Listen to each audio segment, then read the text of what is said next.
Gimani, que reúne conversaciones entre el escritor italiano Federico Bonadonna y Jorge Coulon Larrañaga, fundador de Inti Illimani, publicado recientemente por Pehuen. Y tenemos al otro lado de nuestro Zoom a Jorge Coulon. ¿Cómo estás, Jorge? Muy buenos días.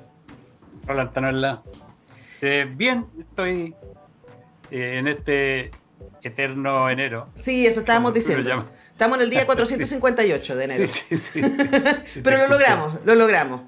Oye, hablando de tiempo y del paso del tiempo, yo mientras leía el libro, Las Cuerdas del Tiempo, que además se llama Una historia de Inti Illimani, pensaba, bueno, un poco de contexto, ¿no? Ustedes nos cuentan en la introducción que este libro se hizo en pandemia, que con Federico Bonadonna hay una amistad de décadas, y que siempre hubo la idea, ¿no? Como de recuperar esta historia, y se hace finalmente a partir de conversaciones durante la pandemia, y el libro sale primero en italiano, luego quiero volver a eso. Pero yo pensaba en el ejercicio, Jorge, de recordar, de hacer memoria, ¿no? Y de ser un poco desafiado por las preguntas de Federico en este proceso. ¿Cómo fue para ti hacer todo ese ejercicio de recordar desde tu niñez en Temuco hasta todo el tiempo del exilio, la creación de la nueva canción? Colectivamente, en general, y muy míticamente también, ¿no? Uno ordena míticamente sus recuerdos, y en lo interesante de la conversación con Federico es que Federico es un tipo muy riguroso,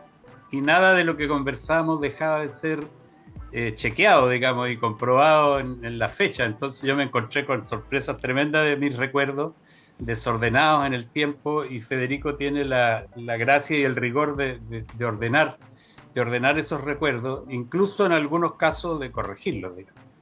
Entonces, para mí fue un ejercicio interesante. Con Federico conversamos hace muchos años. Él nos conoció y lo conocimos cuando él tenía 7 años. Era hijo de un dirigente de los sindicatos italianos y lo conocimos apenas llegado a Italia lo conocimos. Y él es un antropólogo y es un guionista de cine, además de escritor.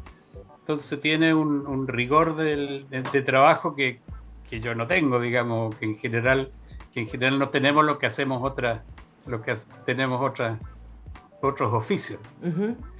Para mí fue un ejercicio interesante, y por eso yo insistí, porque el editor italiano quería ponerle la historia de Inti Illimani, y yo insistí en que fuera una historia de Inti Illimani, porque en mi historia son mis recuerdos, que en muchos casos están corroborados, digamos, con las fuentes periodísticas o las fuentes históricas, y en otros casos son mis recuerdos así como son, digamos. Claro. Ahora, entonces lo justo era que se llamara una historia, o mi historia podría haber sido, pero también el mi. Vivimos en la sociedad del mi, preferí ponerle una historia.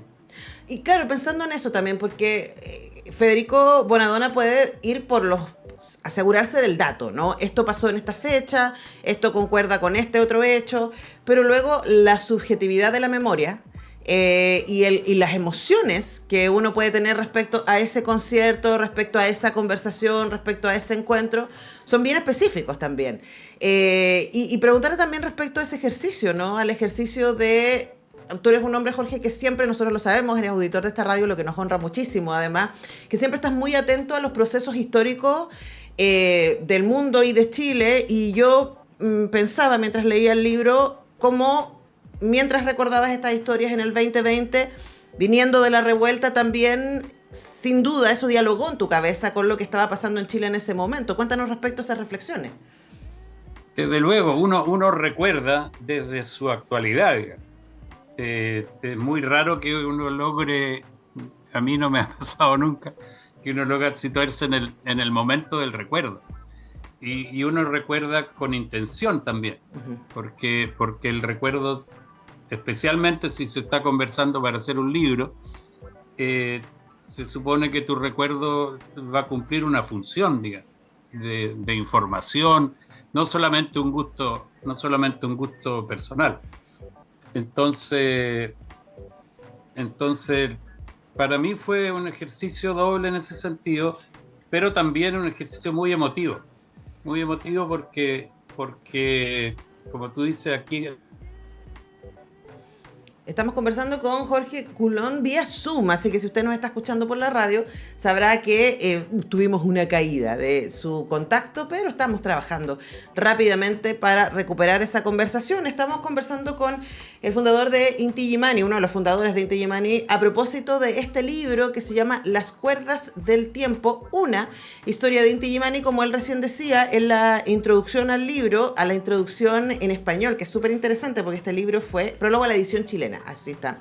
Este libro fue primeramente editado en italiano por Edicola Editores y luego acaba de ser recientemente editado por Pehuen Ediciones en nuestro país. Y él enfatiza respecto a eso de que él pidió que fuera una historia de Inti Illimani porque cada miembro de Inti Illimani, ¿cierto? Y probablemente también los fans más cercanos, etcétera, van a poder también tener una mirada respecto a esta historia que se cuenta.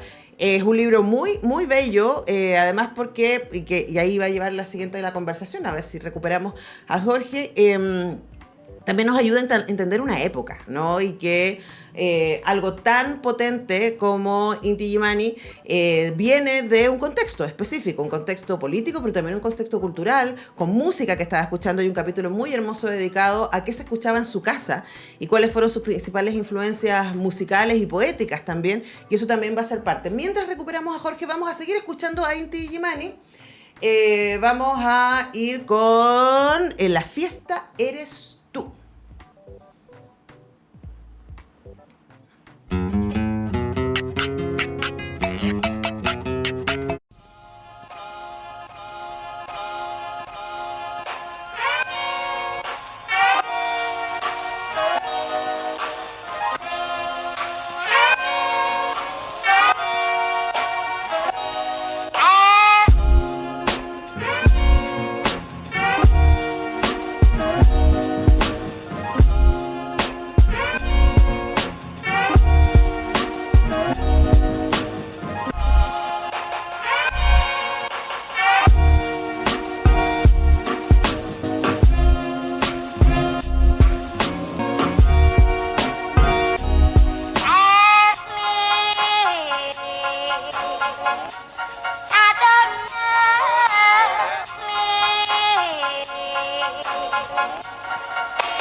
Nos gusta tanto Zambalando que la pusimos de nuevo para que ustedes canten en sus casas. Sí, tenemos a Jorge Coulon de vuelta en nuestro Zoom. Cosas que pasan en la radio en vivo. Son las 10:18 de este 31 de enero. Jorge, ¿estás ahí? Sí, ahí estás. Sí. No, te quería completar la pregunta porque respecto de la memoria. Uh-huh. La memoria es un mecanismo tan interesante. Bueno, Borges decía que la fantasía no era más que mala memoria. Entonces, lo cual en el sentido contrario significaría que la memoria también compite o la veracidad de la memoria compite con la fantasía. Ujú. Y todo relato es un cuento, independiente de Es una cuánto, recreación, claro. claro, independiente de cuánto de datos duro pueda tener, siempre nuestra razón por la que se explican ciertas cosas, por las decisiones que tomamos, por las cosas que pasan. Y ahí de hecho yo quería ir porque me pareció muy hermoso en el libro, Jorge, como tú nos cuentas respecto a las influencias musicales de tu casa, ¿no? Y qué era lo que se escuchaba en tu casa y qué era lo que no se escuchaba en tu casa, pues no se escuchaba anglo en tu casa, sino que se escuchaban tangos y boleros y música latinoamericana.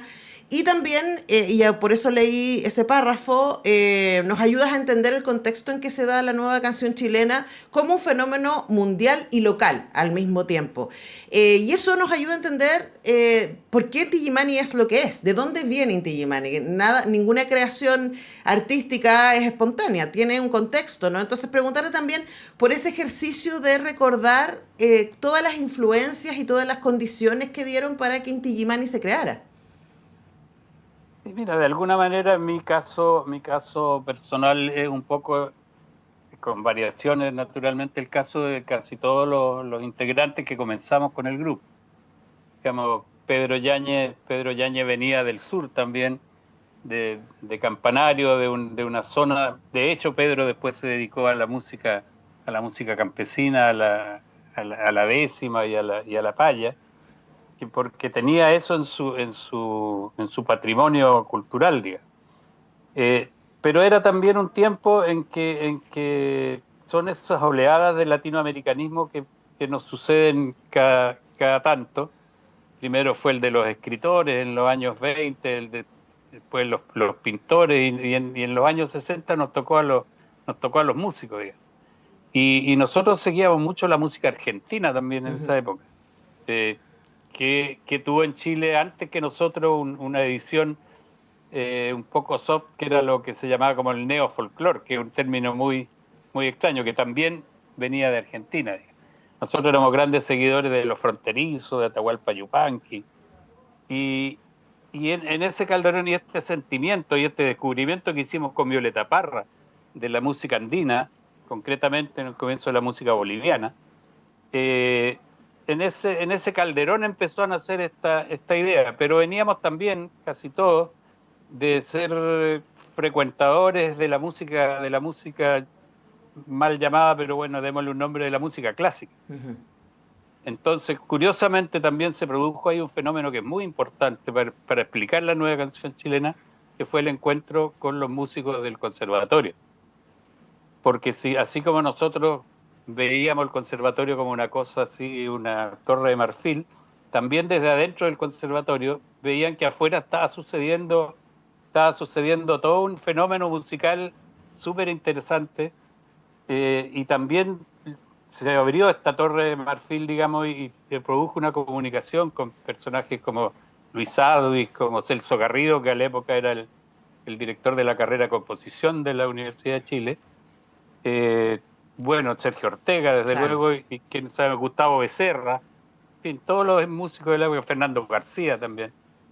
Y se produjo este encuentro con la academia, digamos, de una academia que luchaba por salir de una prisión, y una plebe que luchaba por entrar al Palacio de Invierno.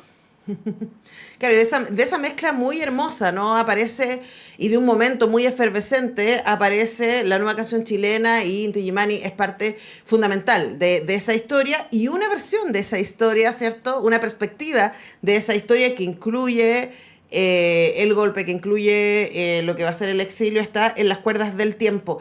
Ahora, Jorge, este libro, yo te contaba que salió primero en italiano, fue hecho en italiano, las conversaciones que tú tuviste con Federico Bonadonna fueron en italiano y esta es la edición para Chile, es la traducción de esas conversaciones. Cuéntanos qué sientes tú que también aportó el hecho de que fuera tu lengua del exilio, con la que construyeras estos recuerdos.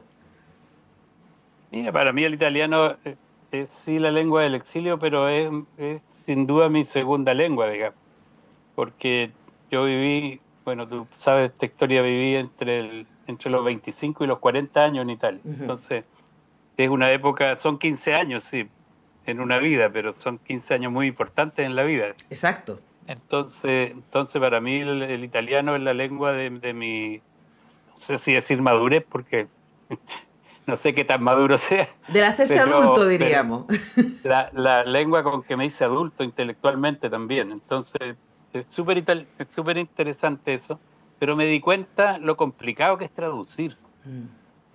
Porque me di cuenta, corrigiendo después la versión al español, o al chileno, si se quiere, o a la realidad chilena, que el idioma es una pequeña parte de lo que se conversa y una parte gigantesca lo que no se dice, digamos. O sea, la base común que tenemos con nuestros compatriotas, o con nuestros compatriotas de lengua, si se quiere, son dos etapas distintas, pero la base común que tenemos con ellos es gigantesca.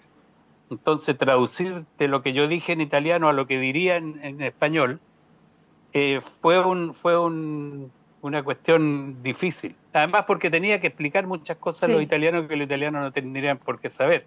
Y que en nuestra realidad parecen obvias, digamos, o son obvias porque la hemos vivido como sociedad. Ahora, también me pasó especialmente en la primera parte del libro donde tú explicas, por ejemplo, la relación, veniendo tú de Temuco, ¿no? La relación con el pueblo mapuche, ¿cierto? Y la mal llamada pacificación de la Araucanía y todo aquello. Yo decía, bueno, pero no todos los chilenos conocen bien esta historia también, ¿no? Y en un momento de mucha fake news, está buenísimo poder tener esos contextos y decir, mira, así, estos son los relatos, ¿no? Y se puede buscar más información respecto a esto y respecto a esto otro en estos otros libros.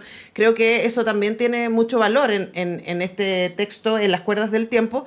Y otra cosa que me pareció muy, muy importante, además de poder entrar en tu relato de estos momentos y de la formación de Inti Illimani y de la composición de canciones y de conciertos importantísimos para vuestra carrera, me pareció también, a mí por lo menos me dio una perspectiva de la tremenda importancia que tuvo Inti Illimani en Italia y en Europa, que nosotros no necesariamente la valoramos, no necesariamente la conocemos, ¿no? Y a mí me pareció muy importante entender cómo se dio eso y también esta mirada de los embajadores de Chile, junto con otros grupos sin duda, para poder también captar la mirada del otro, ¿no? Respecto a nosotros. Y preguntarte también por eso, por recordar esos momentos, recordar el exilio, recordar el golpe y todo lo que vino después. ¿Cómo fue para ti? ¿Cómo lo atesoras hoy día? Mira, eso tiene que ver tiene que ver con cómo regresamos a Chile, digamos. Y había muchas maneras de regresar a Chile, y creo que todas tuvieron su lado complicado y su lado maravilloso. Pero sin duda, y creo que en el libro también está expresado, volver a Chile no era fácil. No era fácil también porque, a propósito de relatos y de cómo se hacen virales ciertos relatos, dejando en la sombra muchas veces los hechos, digamos, pero muchas veces también sentimientos, muchas veces parte de tu vida queda en la sombra, porque lo políticamente correcto en un relato es un poco estar en sintonía con el relato general. Entonces, nosotros volvimos a un país en el que se había viralizado de alguna manera, no con nuestra gente, pero sí a nivel social, de que los exilados estábamos en jauja, digamos, estábamos gozando el exilio El dorado. concepto del exilio dorado, claro. Del exilio dorado, claro, mientras en Chile los compañeros estaban presos, torturados, desaparecían. Eso también lo ha manejado muy bien los temas comunicacionales de la derecha. Entonces el volver tenía que ser un volver muy, muy humilde. Y creo que quienes no volvieron humildemente lo pagaron. Lo pagaron de alguna manera, y muchas veces lo pagaron con un exilio definitivo. O sea, no se adaptaron nunca a la sociedad chilena y terminaron volviendo a sus lugares de exilio, lo cual es también una opción respetabilísima. Claro. Ahí también el corte con la generación, además que nació allá, los hijos de ustedes, ¿cierto? Que Exactamente. que se criaron, que es el otro idioma fue su primer idioma, etcétera. Se me va el tiempo muy rápido, ya me pasé, pero me interesa, para cerrar, Jorge, poder preguntarte una cosa más. ¿Cómo sientes tú que este libro dialoga con el presente? ¿Y por qué, y esto ya es mi hipótesis, sería importante, especialmente para las juventudes contemporáneas que están valorando tampoco la democracia, poder recordar lo que pasa cuando nos entregamos a las dictaduras, a los neofascismos, a los discursos de extrema? Sí, bueno, una de las cosas que nosotros vivimos muy de cerca en el exilio, en Italia especialmente, fue la presencia todavía fuerte de las consecuencias del fascismo, de cómo quedó una sociedad profundamente herida, y cómo la salida final del fascismo es siempre violenta, es siempre muy, muy dolorosa y muy complicada. Entonces, a mí me parece que el libro tiene sentido solo si dialoga con el presente y solo si dialoga con el futuro, digo. Si no, realmente se transforma en una satisfacción personal de recuerdos personales, de pucha que fue interesante, que fuimos famosos, en fin. Yo creo que lo interesante de esto es el testimonio de un muchacho chileno que se enfrentó a un mundo en cambio, a una Italia extraordinariamente rica de fermentos culturales en la época, que desgraciadamente se ha ido aplanando con toda la situación europea, transformando a Europa en un continente realmente culturalmente poco interesante hoy día, lo cual no quiere decir que no vaya a resurgir, digamos. Estoy seguro que están incubándose los nuevos europeos interesantes. Pero sin duda, el libro tiene sentido solo en ese sentido, si sirve a una conversación, si sirve a un diálogo, si sirve a una reflexión. Bueno, les dejamos entonces invitados a que se consigan las cuerdas del tiempo. Hay que decir que además es muy entretenido porque uno está ahí un poco sapeando una conversación ajena, pero que tiene mucho que ver con lo que uno ha vivido también y con la banda sonora de nuestras vidas en muchos casos, ¿no? Así que muchas gracias, Jorge Coulon, por hacerte este tiempo para hablar con nosotros sobre En las cuerdas del tiempo. No, gracias a ti. Bueno, un saludo al programa, este país que vive pasando con amarilla. Le viene muy bien el semáforo, y a la Radio Universidad de Chile. Un abrazo, Antonella. Un abrazo, Jorge. Nosotros les recordamos, En las cuerdas del tiempo está editado por Pehuen, así que lo pueden conseguir. Nosotros vamos rápidamente a la pausa, ya regresamos.